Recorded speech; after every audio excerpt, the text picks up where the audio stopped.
À présent, quel regard et quelle appréciation les Maliens font-ils de l'action du chef de l'État depuis son arrivée au pouvoir? À Bamako et à l'intérieur du pays, il s'exprime sur divers domaines.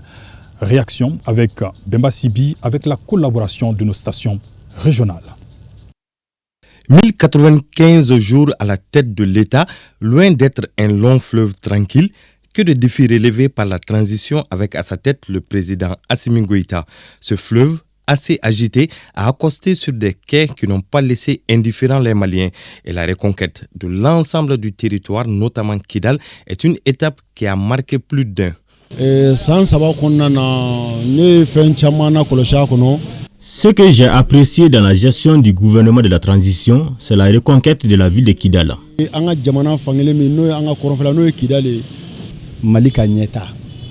Moi, je suis satisfait du nouveau visage donné à notre armée qui, d'une armée qui subissait les assauts ennemis, est devenue une armée de conquête.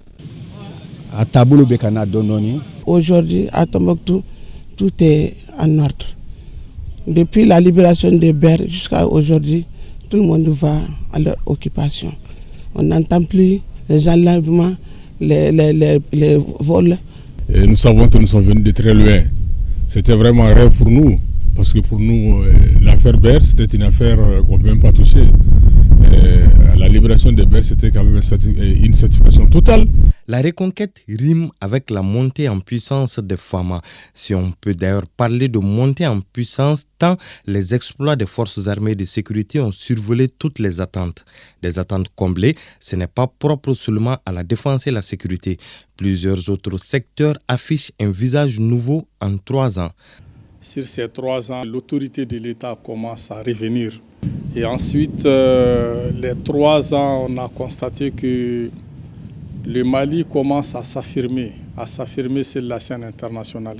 Nous constatons quand même des avancées pratiquement dans tous les domaines, surtout dans les domaines du développement.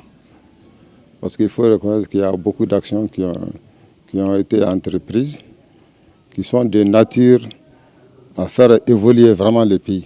Nous avons constaté des améliorations, dans les secteurs de la santé. Maintenant, dans les secteurs de la santé, de l'éducation où moi je suis, il y a eu un état général sur ce secteur-là. Les textes promettent vraiment des améliorations considérables. Il a rénové certains trucs. Le stade Ablaye Macro est en train d'être achevé. C'est un joli joyau.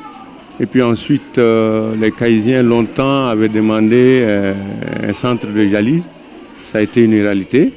Bon, il y a aussi le lycée public, le deuxième lycée public de Caille à Kaindi.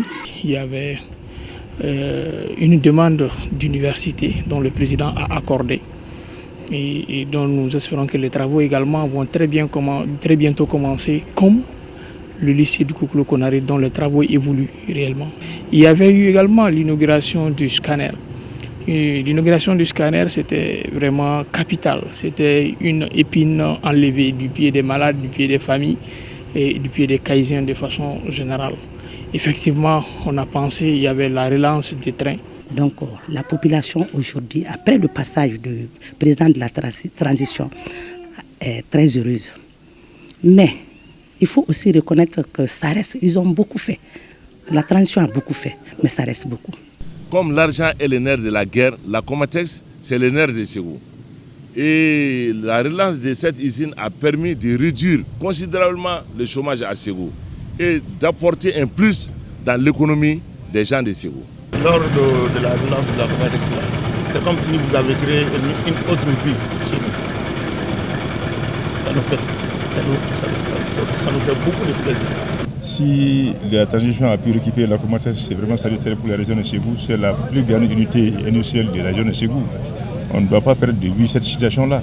Le chantier du développement reste vaste, quoique les Maliens, en tout cas ceux qu'on a rencontrés, inscrivent sur la liste des priorités pour les prochaines années les questions de l'énergie et de la sécurité alimentaire. Je pense que les efforts doivent être maintenant mis sur l'énergie et la sécurité alimentaire. On souhaiterait que on essaye de s'intéresser beaucoup plus au secteur social, Dans le domaine de l'électricité qui fait bruit partout aujourd'hui, on sent effectivement des efforts fournis à travers l'installation des panneaux solaires pour pouvoir améliorer les conditions des populations.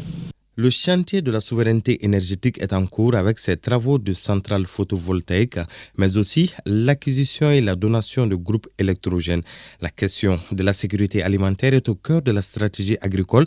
Déjà, le commissariat à la sécurité alimentaire œuvre pour faciliter l'accès aux produits de première nécessité à moindre coût aux couches les plus vulnérables. Les perspectives restent bonnes pour l'émergence économique et sociale du Mali. En tout cas, c'est le projet du Mali Courant.